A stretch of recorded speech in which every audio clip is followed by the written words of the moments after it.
গাজায় যুদ্ধবিরতি এবং বন্দি বিনিময় চুক্তি নিয়ে আরেক দফা আলোচনার জন্য কাতারের রাজধানী দোহায় আলোচনা চলছে। বেশ কয়েকবার ভেস্তে গেলেও এবারের উদ্যোগ নিয়ে বেশ আশাবাদী যুক্তরাষ্ট্র। তবে প্রতিনিধি দলের পাশাপাশি ইসরায়েল এ আলোচনায় যোগ দিলেও অংশ নেয়নি হামাস।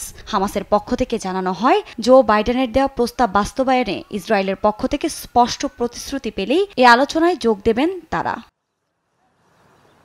এর মাঝেই যুদ্ধবিরতি বাস্তবায়নে 4টি শর্ত বেঁধে দিয়েছে ইসরায়েলের প্রধানমন্ত্রী বেনিয়ামিন নেতানিয়াহু। তার প্রথম শর্ত, উত্তর ও দক্ষিণ গাজাকে ভাগ করে গাজায় নতুন করে ইসরায়েলি বাহিনী যে নেতজারিম করিডোর তৈরি করেছে, মধ্য গাজা থেকে উত্তর গাজায় ফিলিস্তিনিদের এই করিডোর অতিক্রম ঠেকানো নিশ্চিত করতে হবে। এছাড়া মিশর সীমান্তবর্তী ফিলাডেলফিয়া করিডোর এবং মিশর ও গাজার মধ্যকার রাফা ক্রসিং এর নিয়ন্ত্রণ ইসরায়েলের হাতে থাকবে। কতজন বন্দী জীবিত আছে সে তথ্য দিতে হবে হামাসকে। সবশেষ, হামাস মুক্ত করতে চায় এমন যে কোনো বন্দীর মুক্তির বিষয়টি নাকচ করে দেওয়ার অধিকারও চায় ইসরায়েল। একই সঙ্গে মুক্তি পাওয়া ফিলিস্তিনি বন্দীদের তৃতীয় কোনো দেশে পাঠাতে চায় তারা।